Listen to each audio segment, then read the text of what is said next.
They say in order to beat a man, you have to beat the man. And of course, Roman Reigns, I am the man. Welcome to the most overrated, underappreciated, most viewed, underviewed podcast of all time. Welcome to the Prince of Fresh Air. I'm, of course, your host, the beloved, the most charismatic man in entertainment. And we are back. And I got a special guest this episode. Now, before I introduce him, I just want to quickly acknowledge Roman Reigns for a second because I've been getting a lot of DMs that people been saying I'm the tribal chief. So Roman Reigns, if you ever want to face me at WrestleMania, challenge accepted. But anyway, this is not about me.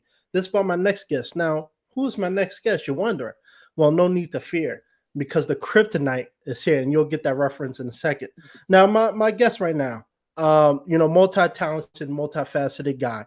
Actor, combat sports athlete, cybersecurity professional, and power slap athlete. That's right. I had Damian DeBell on, and now I have him on. He is the king. He is the champ. Now, here's the tail of the tape for you who don't know.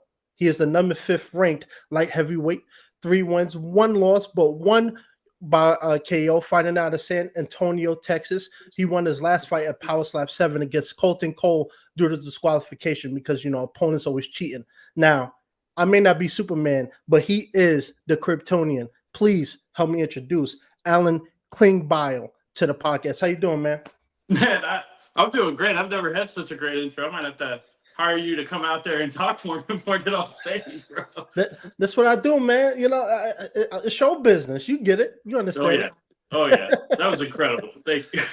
I appreciate it. This is the podcast where we go big or go home. We're not mediocre on this side of the planet. Let's go. Anyway, this is not about me. People hear me talking all the time. They want to hear from you. So there's a couple things I want to get into. Right. But first, let's talk about how you started in acting because we're going to get to Power Slap. Everybody's want to hear about that.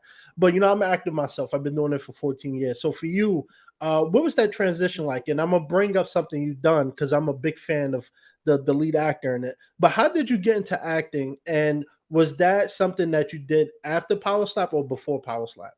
Well, it's a great question. And honestly, I love talking about it. I love acting too. So I did acting when I was a kid.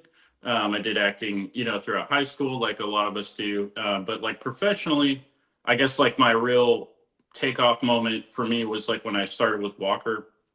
And I started off in like the most classical way. Like I got like a really bad background opportunity, and I went down there, and it was super cool because here's a tidbit that I don't tell people.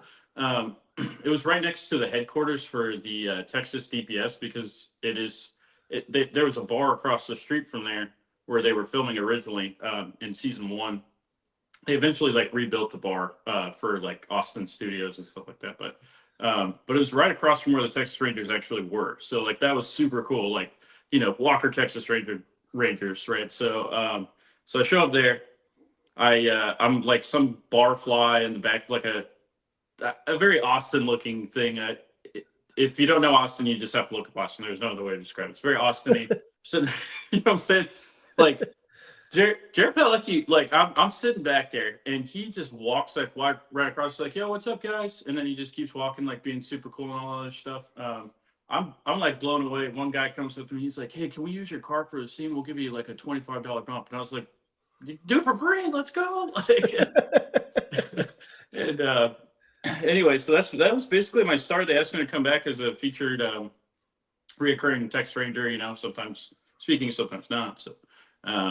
It's and then I did everything. I did the whole gamut. That's where I really got into acting because I did stand-in work a lot too, and they were very serious about helping me learn how to be an actor. So I got figured out a few times. They're like, if you want to be a real actor, you need to be, because there's this whole like thing that they do is very it's very professional. There's so much that goes into it. Every minute they're going, it's hundreds of thousands of dollars, if not millions of dollars going by, and you're like, I didn't even know this was happening right now. Like, Yeah.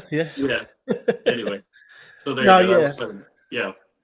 Interesting. Yeah, I know one of the reasons why I wanted to bring that up is because when I first transitioned from theater to film while I was in college, I did background work too in New York City, and I got to meet a lot of credible A-listers and work with them and talk with them.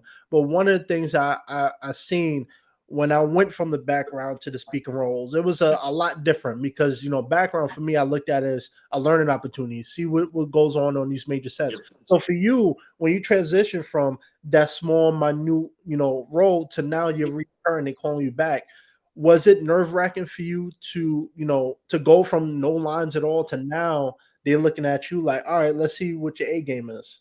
Oh man, 100%. Because like I feel like they threw me so many bones, and I'm not gonna lie to you, I screwed up so much. Like, but so did some of the main cast, so I felt a little bit more timid about it. But it's like you're like, I'm so disposable. Like I can't miss. Like at that time, like no one wants to say that about themselves, but it's so true. You're like, oh yeah. And I I can only fathom that Jared Padalecki must have liked me. He never really like he showed it a few times, but he wasn't like we're the bros on the set or anything like that. Because like I was right next to the guy all the time, and I screwed up so much. And like if I did great, he would give me like a high five, great job. But like he never was like, bro, get your shit together. Like excuse my language, but you know what I'm saying. Yeah, I get it. Yeah. Yeah, I don't know if that answered your question or not, but yeah, it was Yeah. very nerve wracking. So. Yeah, when I saw that, I said I gotta get this guy on because he's stealing my thunder. Now, spoiler: I'm a supernatural guy, so Jensen Ackles, Jared Padalecki, I'm familiar with their work. And when I saw that you got to work with him, I'm like, I'm gonna have to take this guy out. No, I'm just kidding. Um, but how was it working with like for me? I don't know Jared personally, never worked with him before, but based off everything I've heard and seen of him, like he's always been a very nice guy. Like he's not someone who bullies people, who throws his weight around. What was it like getting that on camera experience with? Because I had an actor previously on Reggie from Bad Boys, and I was asking him about that. Where you go from not having too much experience in this field to now you're sharing the screen with A-listers, people who's been in this industry for years. For you, was it kind of a hard transition to work with them, or was it kind of one of those things where you like, for you as an actor, throw me in this and I'm a sink or swim, and I'm just going to do the best job I can? For me, yeah, I think the hardest part was is that like just real quick, like my half sister went to high school with him. So like he had been a household name forever, and he's like a Texas hero in general for like the acting community. Him and Jensen as well. Yeah, It's just like Matthew McConaughey. It's like any one of those guys walks in, you're just like, we're not worthy, like sort of thing, like originally. But so to be sitting next to him, especially the first time I did it, I was like, holy sh! Like, excuse me, like I'm gonna be this close to this guy. You guys did like no one prepped me, and I think they did it on purpose because they knew. Like I was like, oh, I think it would be so cool to work, because and yeah, yeah. Wait, what was your actual question? I'm sorry, I'm kind of getting off track. So I'm going down memory lane here. I get it. It's part of the job. Like for you, you having sharing your first like big TV role with such a iconic A-lister and Gotcha. Jared, Yeah. Jared, Jesus Christ. Was it nerve wracking for you? Because oftentimes when you get on these sets, you can be starstruck. You feel like you're not bringing your A game. Or for you, was it kind of like, let's do this. I'm a sink or swim. This is the opportunity I've been waiting for. Yeah, no, that's exactly, yeah, okay, that was down the right track then. I appreciate that.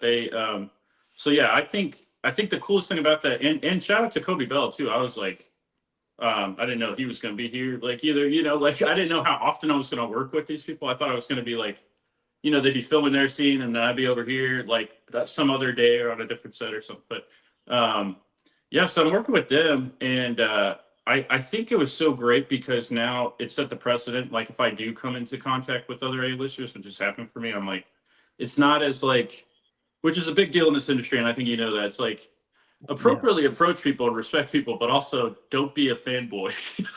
It kind of yeah. threw the fanboy out. You're like, oh my god! Like I think I saw Mark Wahlberg at the first Power Slap, and like, if that had been my first experience, I would have been like too distracted by the whole thing. But I was able to like go out there and do great because I had already performed in one of the best actors, like alongside him. It's just like it just that's a changing experience, and I really love that happened for me, and I'm very grateful it happened to me because I can't imagine like not that there aren't great actors that are like B level or whatever. It's just like if you went from that and then you like work right next to Harrison Ford or something like that, you're probably gonna it's gonna be hard for you. So, in my honest Yeah. opinion, but yeah. Yeah, that's true, and it's a process that a lot of people don't really get to until their years, and that's one of the reasons why I wanted to ask you, because a lot of people don't get their real big break or real big start working alongside someone like that. So that's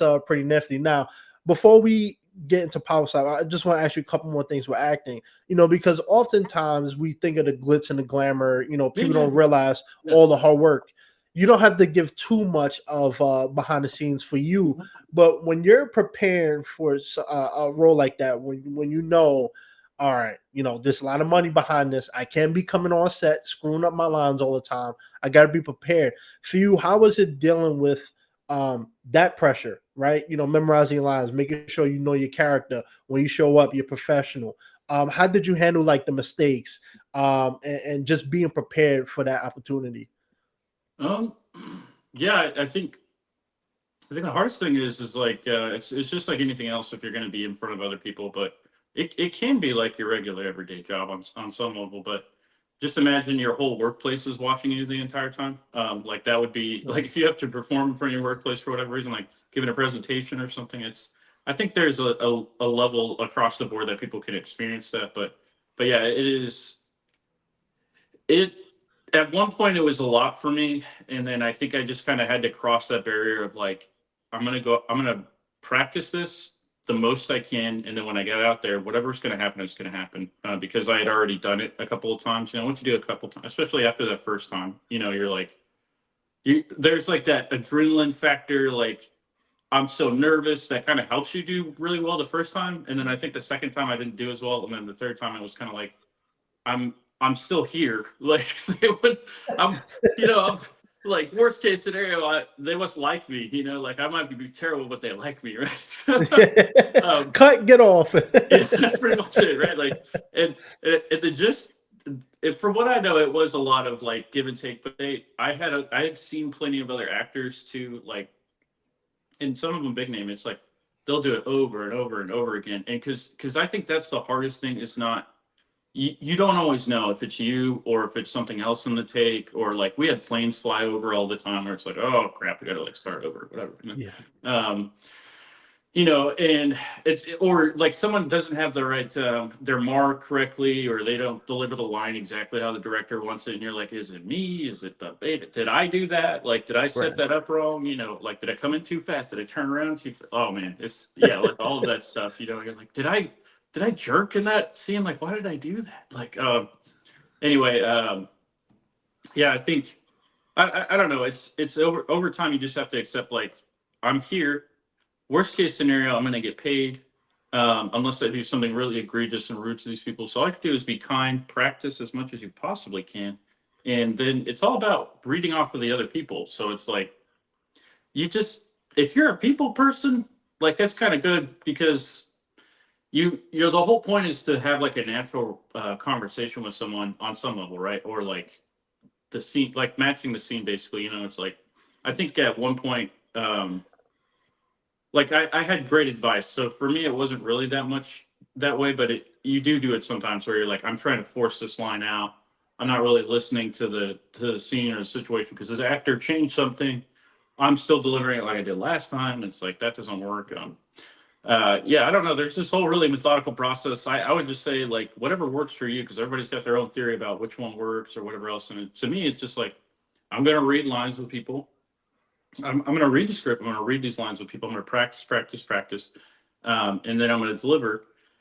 And if it works, it works. If it doesn't, the director is going to tell me what to do because that's his job, hopefully. And if he really hates me, he'll kick me off the sets. So Yeah. that's Yeah. pretty much. I don't know. That was a lot of words, but I don't know what else to say to people. Like that is what it is. It's like if I go to the gym, I gotta go to the gym all the time. Or if I want to punch somebody, I gotta throw that punch. I at a minimum 10,000 times before I get out there and do it professionally, right? Like that would be the hope. But if you don't do it, in a big.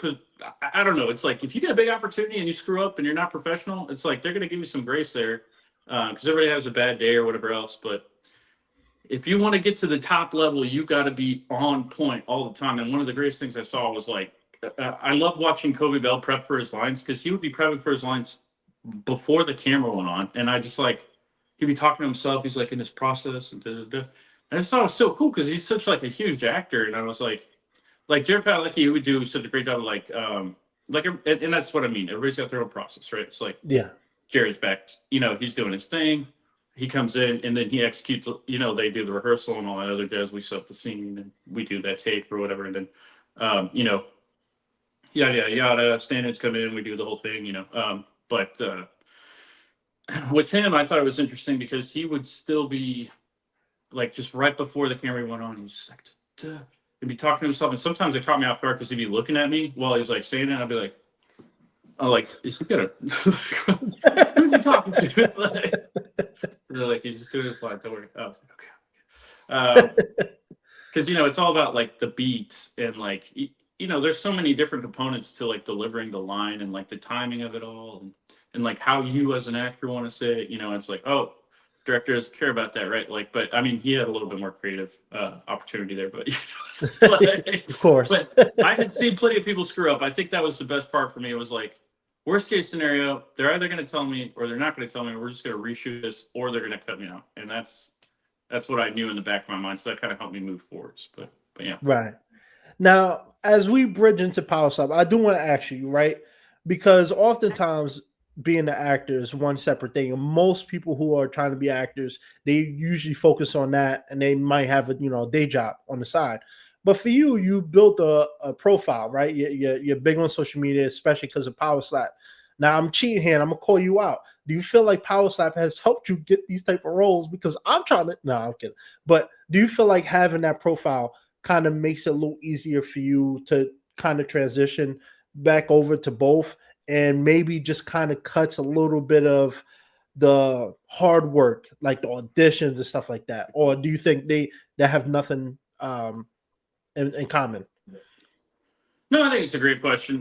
Like I can gracefully and thankfully say that I had the opportunity with Walker way before I did Power Slap. I did do some season 4 work while like after I'd done Power Slap. So and of course it makes it easier. I mean that's the truth, right? Like I just wanted to get some acting reps in. So I saw that there was like Legacy Casting was looking for people for 1923, right? Like to shoot in San Antonio.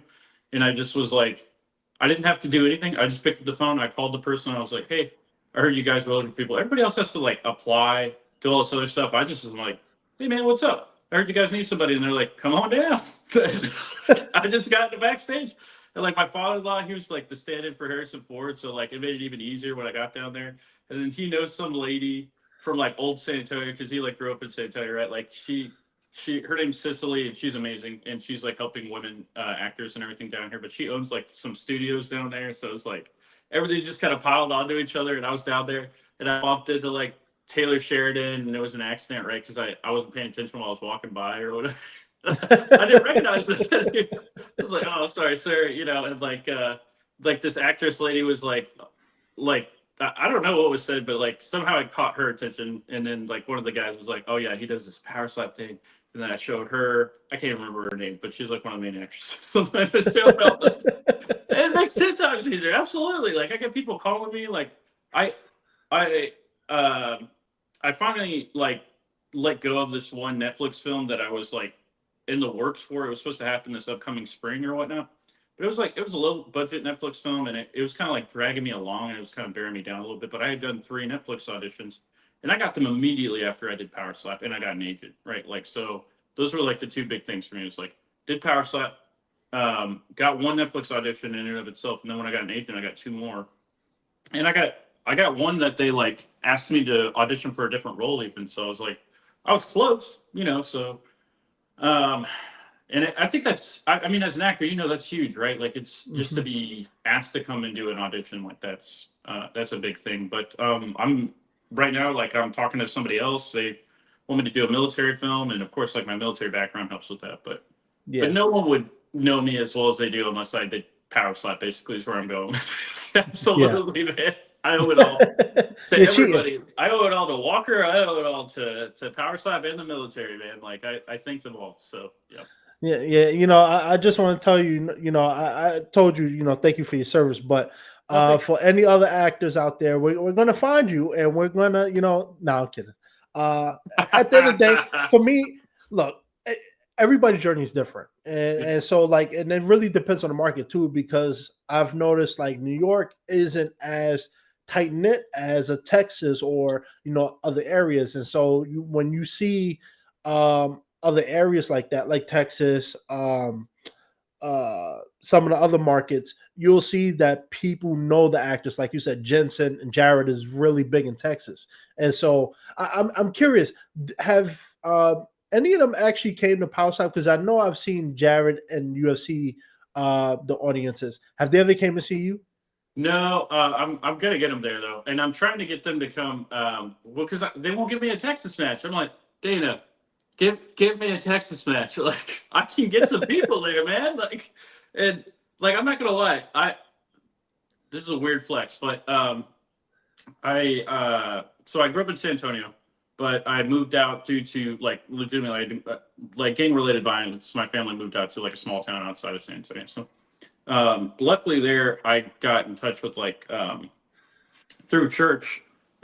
He's currently like the CEO of Frost Bank, and he was a big helping hand in getting the AT&T Center in San Antonio called the Frost Bank Center because they took over, they purchased it. And I'm like, come on, Dana, let's go to the Frost Bank Center, bro. Like, I can get the people there. I'm like, we could make this happen. I could probably get Jared and Jensen out there. Um, I honestly don't know how Jensen feels about me, but he's a hilarious cat, and I really enjoyed. He got to direct like one of the episodes, brought the whole Kansas Oh uh, man. the band out. We had a private concert or whatever out in Austin. So we filmed this whole episode. They bring Kansas up. He's directing it. Dude, there's this one moment where he jumps across the crowd and like they body surf him, like in like one of the background things. I don't even know that people knew it was Jensen. They were just like, yeah. Jensen, he's a Dude, fool. he's hilarious, man. He is just I like that guy a lot. So I and his as a director, I've never seen anything like. I think it's because he was such a good actor before. But he will Yeah. literally like position your body. If he just like wants to shot, he's like, okay, this is exactly what you're gonna do. Move your body. Like, okay, you're gonna be looking here, and he's like, and deliver the lines like this. And he might come across like super serious, but it's just because he loves his job, you know. Yeah. And he'd always be joking with Jared too. He'd be like, I kind of thought you would do something like this, you know. And then Jared'd be like, yes, yes, you know. And it's just that dynamic, you know, like just seeing. Yeah. I was very blessed, man. But needless to say, I think I can get him out there. So, Dana, give me a Texas match, man. Come on. Like, They're holding you back, man. that's what I'm saying. Now, so as we talk about acting, let's get into Power Slap, right? Because this is what you're, a lot of people will recognize you for. How did you get into Power Slap? Because it's, I was talking to when I had Damien on, I asked him this because it's not a.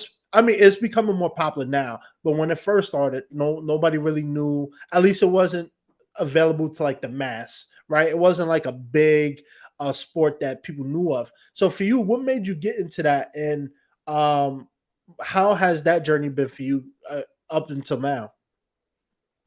Yeah, thank you. That's a good question.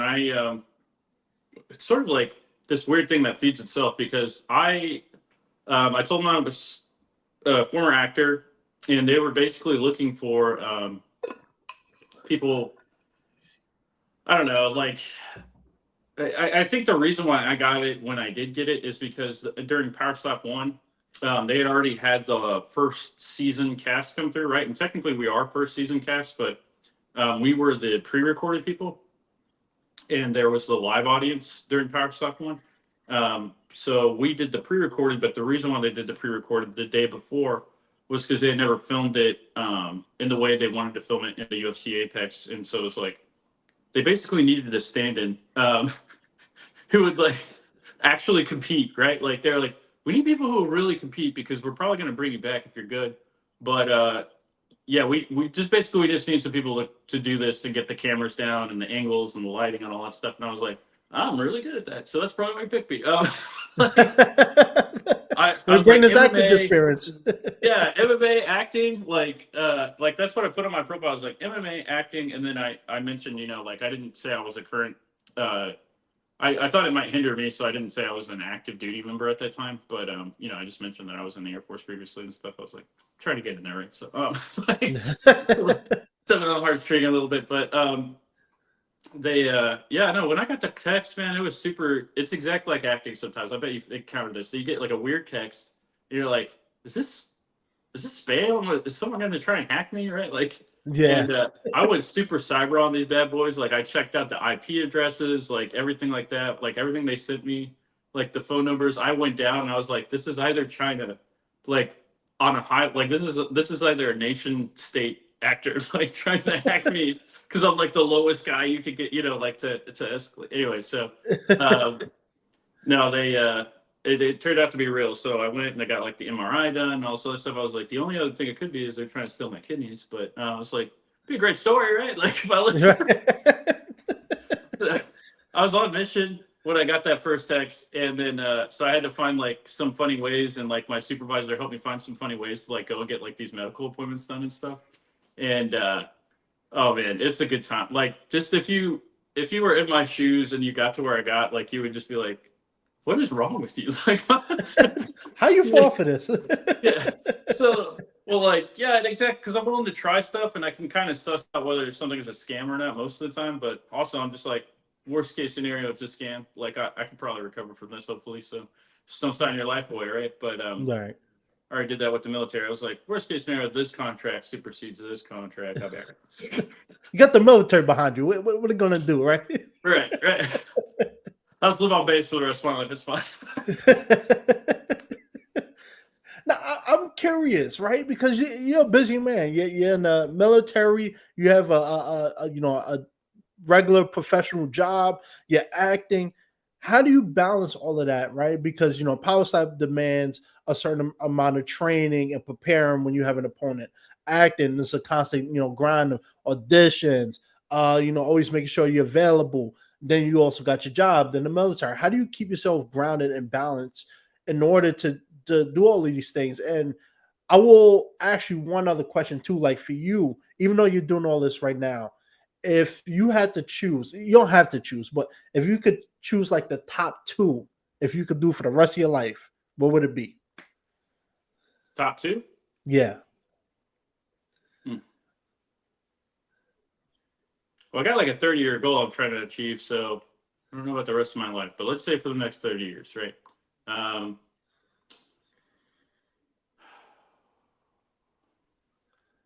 And that's a good question. I really love the work that I do, but I love the affairs of the world. But the Before I'll you choose answer, acting in combat sports, man. Acting in combat sports okay. any day. Yeah. I'm about to say before you answer, let's because I know the military might be watching, so let They're me watching. let me take that question back. No. All right, sure, whatever. Cut. No, yeah, but all seriousness though, how do you balance yourself, right? Because you're getting pulled in all different directions. You have obligations. How do you stay grounded and motivated during having so many different avenues that you can go down? I think, yeah, I don't, yeah, I have like a really long term goal, right? Like, and I want to achieve something that's very difficult to do. So I know that I require an understanding of a lot of different backgrounds, and so I think that kind of helps motivate me to. And I'm a natural like learner, I guess, is like something. If different types of like personality and whatever type tests you can take and things like that. And I've done a few that are like whatever the ENFJ or whatever the thing is that you take with that one. But I I really enjoy learning things because I want to help people, right? So when I was younger, I did missionary work and stuff like that, and I think I got to a point with that. I'm a religious person, right? So I'm just going to say it outright. Like I believe in Jesus. Like I think the best thing I've done with my life is some of the work that I did in the past, as well as currently. But and I don't think it looks like the lame version of what some people do. I don't think that represents who I believe, my God to be or whatever, right? But I'm not going to get into that. I'm not going to get into that. Sorry, getting into the weeds there. Long-term goals, right? You're like, whoa, I didn't ask for this on my podcast, but I'm just telling you who I I'm am, right? chilling. All right. Tell you who I am. So, uh, I think because of that, I think I see like a long term purpose how I can serve people best. And one of the things that I can do is just become. I think there's an aspect as a man and as a human being where you have to learn how to be a monster a little bit. You have to learn how to fight. And I think that's reflected in a lot of different things in a lot of different religions or whatever else you want to say, right? I think you have to learn how to be that bad guy, but in a good way, right? So and like there's a whole bunch of different analogies to it. Like my father-in-law calls me a sheepdog. There's the lambs, there's the wolves, and there's the sheepdog, and he always says I'm a sheepdog, right? So because you throw out the shepherd because that's somebody else. But um, and the point of that is like for me, my whole goal is to learn all these different things to acquire a certain amount of fame and friends, and then that way I can help people in the most way possible. Because I got to a point when I was doing missionary work where I didn't feel like I could. Like I'm not even gonna lie to you. Like I was in the UK and I was working alongside churches. I got to meet with like the prince and the princess and stuff like that, and they did great work. But it was like you would get to this point where you couldn't do enough, and it was like, this is a real solution. Why can't we do this? And like people wouldn't want to move forwards, right? So I pivoted. It took me a long time to figure out what I wanted to do with my life, exactly what I wanted to do with my life. And then once I figured that out, it was like, I'm gonna get here, and it's gonna look really weird for everybody else, but I'm gonna keep pushing forwards, right? Right. And so that's a really weird way of saying like, how do you stay grounded and all this stuff? It's like this thing that's like long term goal, right? Like that is, I wake up every day. That is my purpose. Like when I go to sleep at night, that's my purpose. I will become whatever it takes to get to this goal. And a lot of people are like, well, you could do it a lot sooner. And I'm like, no, this is what I charted out. This is what I'm going to continue to do. And then I think in the meantime, I'm going to help as many people as I can by becoming the best version of myself that I can, but then also just actually helping people. So when people ask for my help, if I can't do it, I'm going to direct you in the right way. And if, worst case scenario, I just can't help you at all. I'll admit that, but, but yeah, man, that's it. It's like, am I grounded? Am I balanced? I don't think so. And I think if you really want to be great or like actually like way up here, there's no balance. There's literally Right. zero balance to your life. Like my whole life is crazy, man. I go overseas. I go to different parts of the U.S. My time zone is completely jacked. I would have met with you earlier, but I forgot that like in the back of my mind, I literally wrote down because I was so tired last night. I put PST instead of EST, and then I was like, holy Ah. shit. And so I'm not gonna lie to you, like that was part of it too. And then like my internet was to work out. It's like, like there's no balance. Like yesterday, we were supposed to have this interview. Military was like, nope, you gotta do this training. I was like, sweet, like that is great. Like, and I was like, what do I do? I gotta do this. And then that took forever. Like it was only supposed to be 4 hours, and that ended up being like 6 or 7 hours. I didn't get home till like basically midnight last night. Maybe after midnight, to be honest. So I was like, oh my god, like, because and that's it. It's like I've missed a lot of opportunities because there is no balance for me at the moment. It's like sometimes there's acting gigs that I could have gotten, but I had to turn down. There's been times where I've had to turn Power Slap down because I was on mission. And I will do that. I'm a mission first kind of guy. I do believe in service, before self, like Air Force, fly, fight, win, all the way. Like absolutely. But at the end of the day, I'm going to keep pressing forwards. And I think that's the hardest thing for a lot of people to do is like, am I embarrassed? Yes. Am I ashamed of myself sometimes because of this? Yes. But like, I I don't have time to wait. I have to keep pressing forwards. And I hope if anybody's got a dream or they want to do something, you got to keep pressing forwards regardless. You could be like, people will view you as the worst person one day, and the next day they're going to love you. And it's just like, as long as you maintain your character and you keep trying to push forwards and you're apologetic when you need to be, or you're just a good guy or gal, like I think that's all that really matters at the end of the day. So that's a very long-winded way of saying how do I stay balanced. That this is the truth. If you really wanted the 411 now and think, well, this is who I am, that is way too much information. But that's what keeps me grounded. Grounded. Yeah. That was beautifully said. We could wrap this up right now. No, I'm kidding. No, that was beautifully said. Oh my And god, I'm not posting this at all. yeah, right. Well, it's good to know I come second to the military. It is what it is. I'm not complaining. But no, all seriousness, it's yeah, thank you for your service. A lot of Thank you for your support. a lot of people. I feel like don't give military a lot of respect. I mean, people do, but some people think it's an easy thing. And my brother's in the Navy right now in Chicago. He got Like signed up pretty there. sure. Yeah. So it's something that I always appreciate because most of my family's in the military, and Oh, something you said too for me, this is a bigger purpose to me. Like the podcast, I enjoy acting, I enjoy, but what I would love to do is bring all of this at some point together. And when I was in college, I worked at a soup kitchen. I got to work with veterans, homeless veterans, people with low income.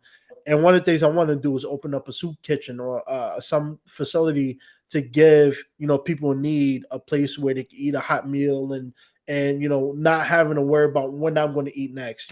So I appreciate that, even though you said it was long winded. We all need a bigger purpose, right? Because at some point, the journey becomes, like you said, it can become a hassle sometimes. You're getting pulled all over the place. You're tired. You're sleepy.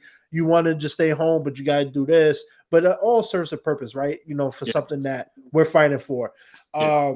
And speaking of fighting for, let's talk about power slap just a little bit, right? Because it is a sport now that is gaining a lot of popularity. Dana White goes on whenever he does a press conference, he talks about the numbers. For you, now that you've competed in multiple events, is that something that you feel like people are now starting to give respect to the athletes and to the actual competition itself, or do you think there's still some ways to go for it to get to that point where now people see power slap and UFC kind of on the same spectrum? Um, I think it's a phenomenal question. I've been asking myself that a lot lately because I think after this last event, like there was a lot more respect, and I think the global audience kind of helped out a little bit. Like so, going abroad and having so many people also go abroad to like want to watch this thing, like is incredible. Yeah. Like there's some Saudi princes, that like wanted to watch this. So you're like, okay, Yeah, like, right. uh, that sounds great to me. I mean, if you want to fly me out here, let's go. Yeah, So right. You talking about Power Slap on 9, right? yep, yep. Yeah. So I was a coach out there, and I'm so proud of everybody that I got to coach. And I mean, there's a limited amount of like interaction I have with a lot of people, but I got a lot of love and I don't know, people really honor me on that, and I just felt really blessed by that because that is something I love, like helping people become whatever it is they want to become. So before they went out there, I'd just be like even 30 seconds before, I'd be like, okay, we don't have much time. I'd be like, we didn't get to train with each other, or this, that, or the other, like enough. Like, what do you need from me right now? Like as your coach, like we're gonna go out there, like this thing is gonna happen, this is gonna happen. It's like, what do you need from me? And I would just hype them up, and it was like I was just in their ear, like I was that guy, like you're like get away from, like and I was like, it's like you're the son of the cloud, like you're gonna do this, you're gonna f them up, you're gonna retire them, they're never coming back here, like um, I can't think of that guy's name, but I don't know if you've seen that like clip where he's like, "We're the firemen, we're the firemen, we're not afraid of the fire because we're the fire." You know who I'm talking about? He like trained underneath Oh, Cus Diamato, like he trained underneath. I can't think of his name, but he's phenomenal, like coach for I boxers. think I know you talking about. I don't think I've seen the clip, but I think I know you talking about because I do Um, watch Power Slap. So it sums up like for me. I wish I had that guy as a coach. Like if this man is listening, and I ever get the opportunity to do a professional MMA fight, like on the level of like UFC or something like that, or even just power slap, please come out there. Please be my coach. Like this guy's so cool, man. He's like, we're not afraid of the heat. We're not afraid of the fire. We're firemen, baby. We're firemen. And it's just like, wow, beautiful. yeah. You know, I would, God, if I could play him one day, that would be so badass. Like, much further down the road, it's older man, but they don't want me as Right. a young man doing that. But yeah, I very blessed. Like I did everything I could to just like instill confidence in these people and give them little tidbits into like it's all mental, And it took me a long time to realize this about like boxing or anything else, or even acting. It's like it really is to me like 100% mental when you think it's all physical because you have to do the physical prep. There's no doubt about that, right? Like you have to do that. But when you're out there and you're getting the crap smacked out of you, there's a part of your brain that you can tell that is like, I can say to myself, I will be moving forwards after this. So I'm going to get smacked. I'm anticipating the hit, but I envision myself moving forwards. That is it. I don't know how else to explain it. It's like you're going out there. It's the same in boxing, the same in MMA. It's like I know I'm going to get hit, and some people haven't gotten hit yet, or they haven't got hit hard enough yet, or they don't train their mind to get hit. You know what I mean? And that like Yeah. that's a big part of it because like you can go out and you can learn how to be the best boxer in the world, but if you don't tell your mind like I'm going to get hit, but I'm going to keep moving, like no matter how many times I get, like you have to move past getting hit, right? Like that is because the whole fear of getting hit is what I think drives people getting knocked out like all the time. Like you got some people doing this number and all this other stuff, and whether they call it or not is a whole different thing. But um, yeah, I don't know, man. It's blowing up. I guess like that's it. That's a lot to say. Like I've really enjoyed it. I think a lot of respect is coming towards the sport. You got a lot of celebrities involved, and at first it was just kind of like the Yeah. spectacle and like hilarious thing, and then I think as people learn the rules and it becomes more consistent with the rules and things like that, people will begin to really respect it because we've got a lot of people that live stream it and they'll have people comment like, "Oh, now that I know the rules, like I really like it because I thought it was just some stupid sport." And yeah, I guess that kind of like that's my standpoint on it. So yeah. Yeah. I do want to ask you one question. Just run this by you. So at Power Stops 9, Mhm. Dana White after the event, he did a press conference and he was talking about this. He was talking about the DQs, right? And you won your last fight, unfortunately, because your opponent, fouled himself out. But he was addressing that because Power Slap 9 had a lot of decisions on there, and he didn't like it. A lot of media didn't like it. Of course, the fans don't like it. And for you going forward, one of the things he talked about was maybe going back with the commissioners and maybe adding an extra round. So if 3 rounds, if this a decision, add another one to get an actual winner, or to stop the decisions or a split decision win or whatever. For you, do you think that that is the best course of action going forward, or do you think that if someone keeps fouling, just get them out, give the person a win, and just on to the next one? Well, personally, as a fighter, I think it's a phenomenal idea. Like a sudden death round, that's so classical, like martial arts. Like I think it's so cool. I would definitely love that. Like that is very old school martial arts, and I used to do it, and I think it's a phenomenal idea to like. It's too close to call. Let's get one more round in there, and then whoever wins this round basically it's a decisive victory. And it, I don't know. I think they wish I wish they would do it in the UFC sometimes. Like I think that would be harder, but like Yeah, uh, true. no one wants to see a draw. No, it's like it's a draw. Like why did they even compete? Like this is uh, but on top of that, as a fighter, you want the fight of the night bonus, right? So like, you want this type of bonus or whatever else. You don't get the bonus with a draw. No one gets a. They don't go. You know what? That was such a phenomenal performance. We couldn't tell who won. Both of you get a bonus. Like no, there's like it's all gone. So you want to win at the very least. If not, Right. and then another opportunity to knock the guy out. Like what the hell? Yeah, absolutely. Please give me a sudden death round. Interesting. So I'm curious about that, right? As any sport, as it grows and it gets bigger, money, fame, but also scrutiny, and we see this in the UFC. You mentioned it earlier. We could go down that whole rabbit hole with the refing and bad, all that. It's terrible right now. But just specifically for Power Slap, right? Because of the knockout, Dana White has spoken about it. It goes viral. Everybody wants to see the knockout. Do you think that because people are now being wired to expect knockouts, that unless you get a knockout or you get knocked out, that people won't treat you the same?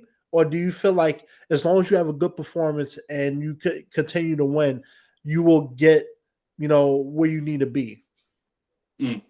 Yeah, that's a good question. I think where it stands right now, yeah, because I think one of these questions will be answered for Power Slap 10 because I don't know what the or not maybe Power Slap 11 actually because Isaiah Quinones is the champion of the middleweight division, I think so. I always get the divisions mixed up, but basically he beat John Davis, right? And so Azael is number one, and he won. Now, granted, he basically knocked this guy out, but like I got him to just stand back up, and I'm like, I'm sorry, Azael, I love you, bro. Like we're bros, so I like. I had to be his coach. What did you want me to do? Be like, oh no, get up! You're right. I woke that guy up. I was like, stand up!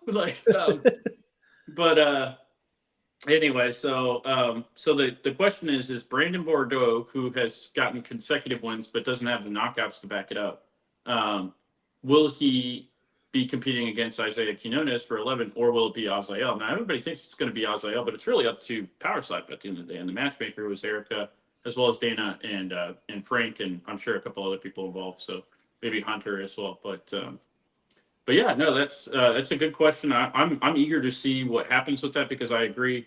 It's difficult to know because it's the same in the UFC where it's like so and so has more wins, but so and so has more impressive wins, and then there was that whole debacle. I'm terrible with names, but like the guy he got knocked out, I think against Pereira.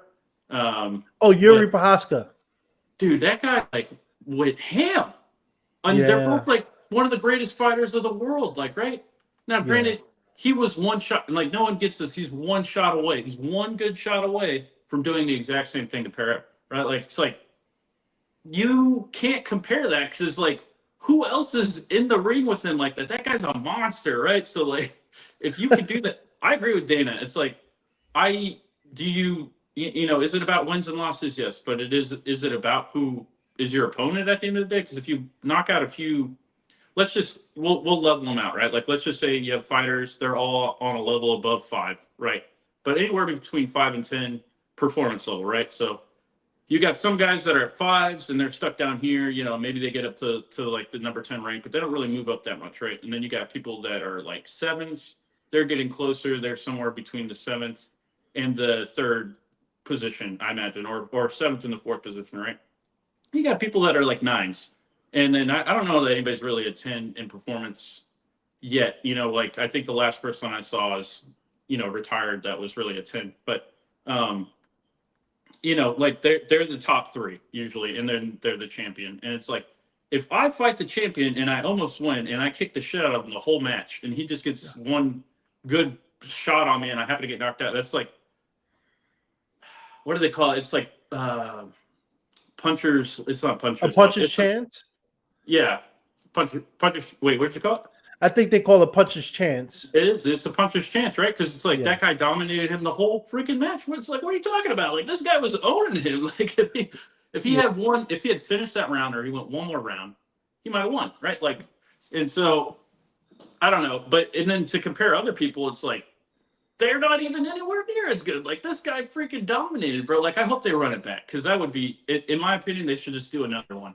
Like it's like screw it, doesn't matter. That was so close and such a badass fight. We all want to see it again. Let's go round 2, baby. But like, I hope Dana does that. So like the whole, this is a lot of information. I'm very much like a bring it back around kind of guy. But the reason why that guy he does not shut up. Like I'm like an analyst, right? Like I really like try to break things down and understand why they happen. I just think that like I think the whole ranking thing is it about the knockouts? Yes. Sometimes it's about the knock. Sometimes it's about the win. Sometimes it's that you stood there with the other guy who's a monster and you went the whole, you went the whole rounds. It's like if you can win and you went like the girl who went against Paige Van Zant. Oh, I know you're talking about. The name is skipping me. Chelsea Dotson. She's one of the UFC fighters' wives. So that's right. That's right. Yeah, yeah. So she had never done this before. She doesn't have any MMA experience or anything like that, right? Like her husband's a UFC fighter. I'll give her that. But she went out there. Paige Van Zant is no chump, and if you saw her face afterwards, she got the shit knocked out of her, bro. Like I was like, God dang. And Chelsea's so funny, man. She came up to me like right before this. She's like, "Can you wipe up my face?" And I was just like, "Yeah, I got you." Like, got chalk everywhere. I was like, "I was trying to get to it. I got you." But anyway, she's just like loving every second of it, and they called it a draw, and that was BS, right? Like, but the point is it's like, was her performance more impressive than like a lot of the other fighters in some way? It's like, well, yeah, because she just went up against one of the most badass UFC fighters of all time who knocked out these other girls at other power slaps, Right. or at least knocked them down. This girl stood her ground, didn't get knocked down or anything like that, and then delivered some powerful blows to Paige. And it's like, that's pretty impressive. She should probably jump up a lot more ranks than somebody else who won against somebody less impressive, right? I mean, the girls' division isn't stacked very well, so I don't want to Yeah, say that about any girl in particular, but I'm just using it as an example of like, I don't know. It's very difficult to gauge, but in the fighting world, but it's like, okay, well, who did you go up against? How strong do they hit? Like, what's their record, right? Like, and if you beat somebody that's really good and you're a nobody, well, then you should jump a bunch of ranks, right? Like that's absolutely, I agree with that. But if you fight somebody who's on the lower level, and then like, do you even rank at that point? I don't know. Like that's so yeah. I don't know if that answers your question very well, but it's a very complicated thing because yeah, it's not straightforward. So it's like, oh, it's all about wins and losses. Like that's not about wins and losses because you can fight. No, like boxers do it all the time. They pad their record, and yeah. then it's like you could have 200 wins. It doesn't matter if you don't go up against somebody who's really good. So yeah. Yeah, no, that's a fair point, and you mentioned that, and the reason I asked that is because when sport is still on the rise, it's easier to kind of finesse your way around, and you can avoid a lot of politics, like in the UFC. You ain't gonna skip over, the top five over just because you had a nice knockout, even though you're ranked at number nine. You're not gonna skip a bunch of those, but in power slap you can because it's all about the numbers. It's all about what goes viral. And it's not like the UFC where they have 400 athletes signed under contract, right? So if you go out and you have an amazing performance and you're not that far off, you just might be able to jump into a title contention. Now, speaking of that, this Mhm. might sound like a stupid question, but I'm Mhm. asking anyway. What is your ultimate goal when it comes to power slap? And before people say, what kind of question is that? The reason why I ask is because there is a phenomenon going around, especially in the UFC, mostly I've seen, where there's a lot of athletes. Kevin Holland, for instance, no shade on him at all, but I'm just using him as an example, where Mhm. he's a guy who he loves to fight, and he's not opposed to fighting for a title opportunity, but that's not his main goal. He wants to make money, get whatever he can in a moment, and run off into the sunset. For you, not that I'm saying you're approaching it that way, but some fighters do that. They just want as much money as they can, get the bag and run. For you, you know, is the ultimate goal for you to get to that title? Because I know Wolverine is the champ right now. Is for you, is that the main goal is to get to the title, or is this just something right now where you're enjoying your time, you're enjoying it, you're going to see what happens, and yeah, that's basically the easiest way to say it. You're trying to see what happens next, or do you want to go for the title? Percy, Dana, Frank, Erica, the United States of America, Donald Trump. If you didn't know, my name is Alan Cody Klingbeil. I'm the Kryptonian, and I'm coming for that light heavyweight That's belt. what I'm talking I don't about. care. I don't care who holds it. They're keeping it warm for me.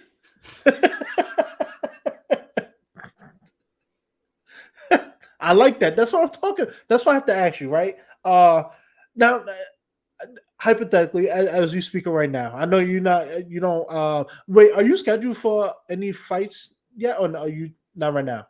No, but I see what they're doing with the way they stack the fight. So it's going to be Austin and Russell, and then the main card is going to be Vern versus Ron Bada, the Wolverine, and whoever wins that, I'll Yeah. face one of those four guys. So it will either be in January or it'll be on the next one. So yeah.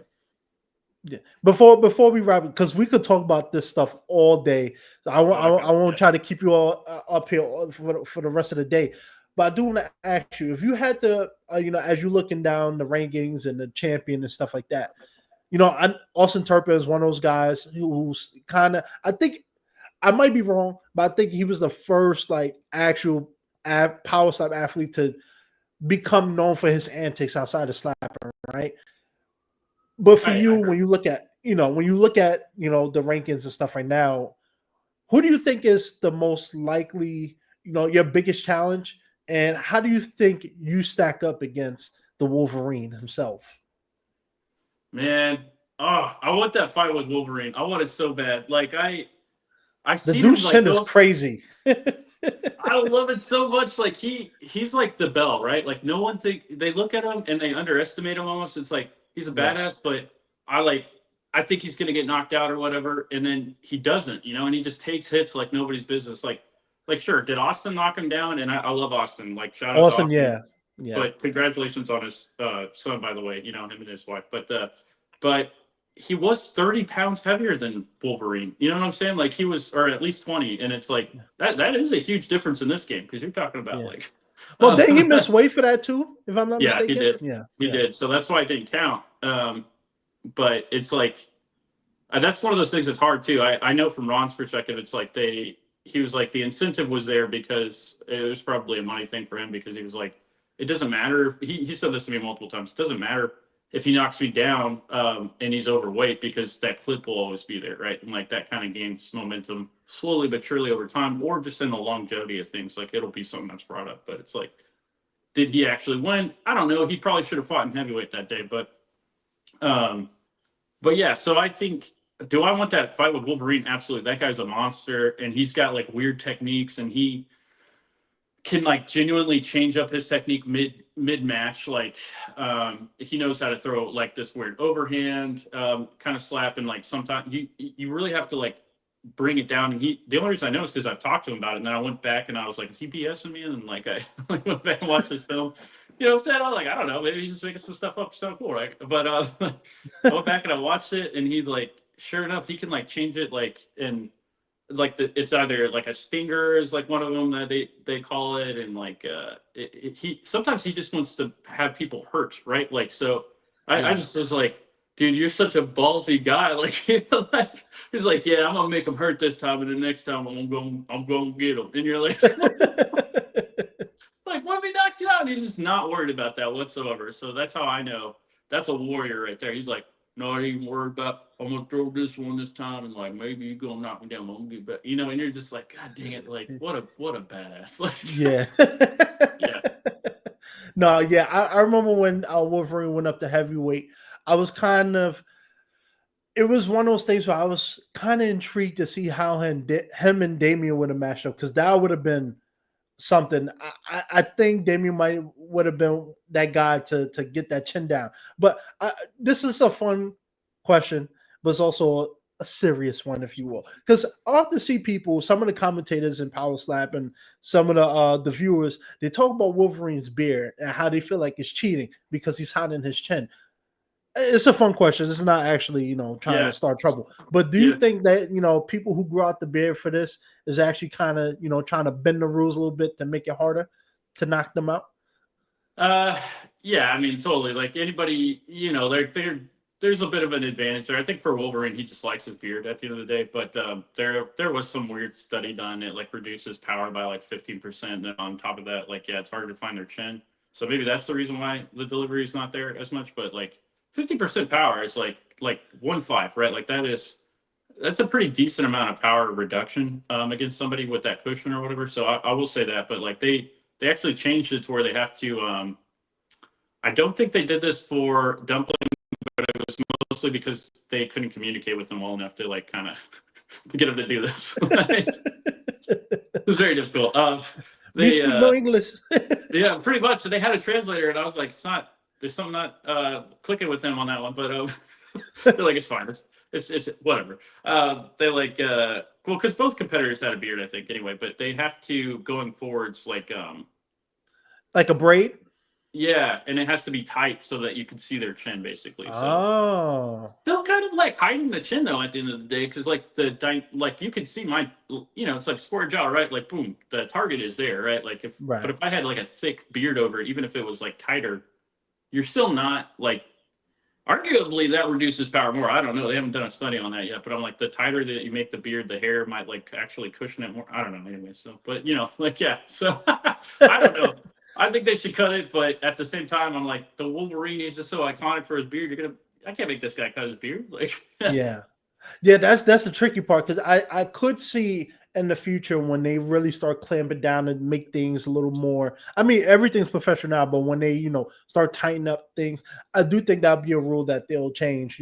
Braiding the facial hair or making sure it's low, because they don't want anybody having a fair advantage. And I see that all the time with Wolverine, especially the commentators. When someone slap him and you see the hair flying, they be like, "Oh well, all that hair is blocking the hit." And it causes DQs and stuff like that, blah, blah, blah. But before we wrap, like I said, we're going on the hour. It's been an amazing conversation. Even though you say you owe me, I could keep you on here for another 2 hours, but I'm not going to do that. I'm a I nice do guy. owe you. You got another interview in the bag, bro. I promise. That's true. We'll get it done. But to wrap things up, like for you, what is your goal for 2025?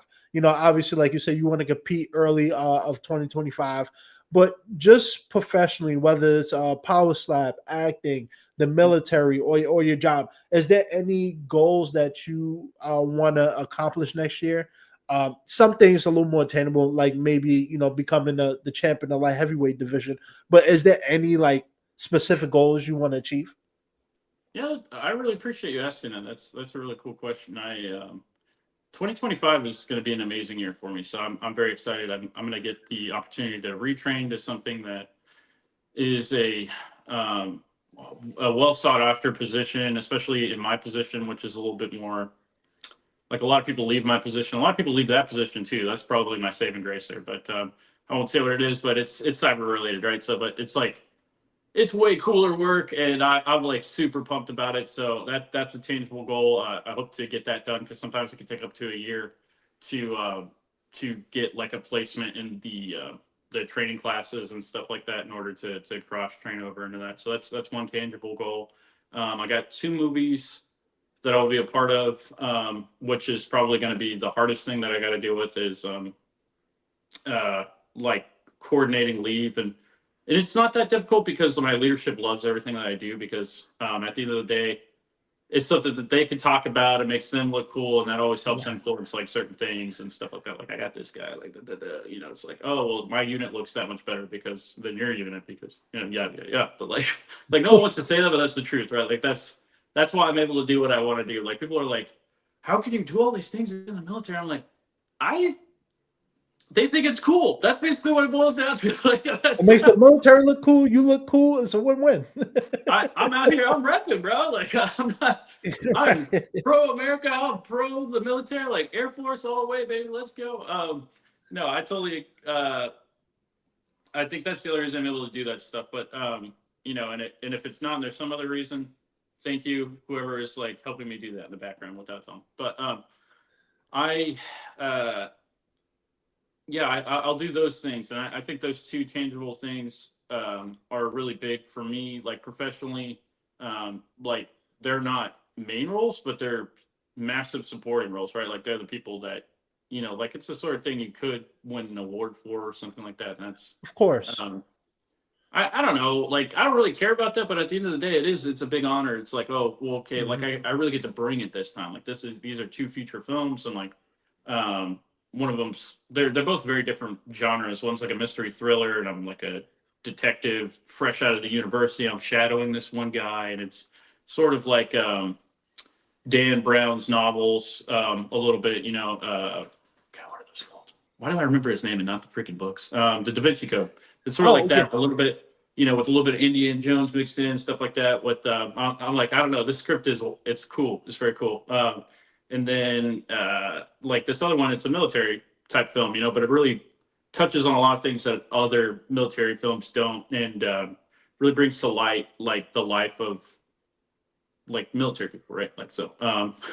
And I don't know how else to explain that other than if you are in your family member, right? Like that's it just there's something different about it. Like I can't tangibly say what it is. Like there's so many things different involved. I could say the things that kind of lead to it, but like you just there's a reason why we all respect each other. It's like we might talk trash about each other's services all day. It's like, oh, Navy's not as good. It's like, but that's not the truth. We all know like life is difficult, and there's just things that happen in your life that you can't have any control over. You lose friends, you lose family. Like there's, and it's a sacrifice that I'll sign up for, but there is a level of that just brings that respect. So, kind of going off point and off key here in my normal way. So I apologize about that. But yeah, no, Don't worry. those are my tangible goals. On top of that, my most tangible goal obviously is the light heavyweight champion of power slap. Like that's in the bag. I can't wait to do that. But no, that's those are my I cannot wait. It's the I'm confidence, man. super It's the excited. confidence. Dude, I'm so excited. 2025 is my year, bro. I am freaking pumped. Yeah, I agree. I think big things are coming for both of us. I can't wait. The people can't wait. Alan, it's been a wonderful conversation. Like I said, we could talk all day. People, you got things to do, other people got things to do. But before we go, is there anything you want to, promote, sponsor, any, your appearances on CW's Walker? If people can check out those episodes or whatever you got going on, the floor is yours. Well, first off, let's give a massive shout out to Percy over here. This man, what a badass! What a badass! I haven't met anybody that can hype up people like that. Like that was incredible. Number one, number two, he's a phenomenal interviewer. Please subscribe, follow this man, send him gifts, do whatever it takes. His persistence is incredible, and he's very gracious. He's afforded me a lot of opportunity here. So thank you for your service, sir. That's right. But yeah, no, yeah, I would give a shout out to the Wolfpack. They've sponsored a lot of us, sent us all some really sweet backpacks, and a lot of gear and all that jazz, and that's very sweet. It's really good gear actually. So thank you for that. I want to give a shout out to Power Slap, of course. Like every opportunity that you guys have given me is phenomenal. I would really love the opportunity to become your champion. If you could afford me that opportunity, great. But yeah, no, and I want to give a shout out to Dana White. Thank you for being so cool and doing such a badass job on the stage this past week himself. I'm like, that's got to be nerve-wracking. So thank you for doing that. That's super cool. I was like, yeah, that's one of my bosses. Like, no, I got two bosses. Anyway, I was like, it's a good week for me. But anyway, yeah. And then on top of that, I want to give a shout out to the Air Force, of course.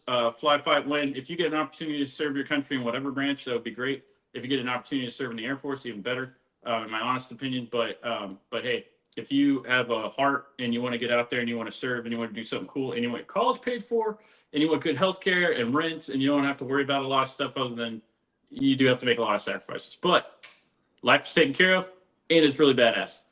Join the Air Force. Right. That's what I'm talking about. That's Alan right there. That's the main man.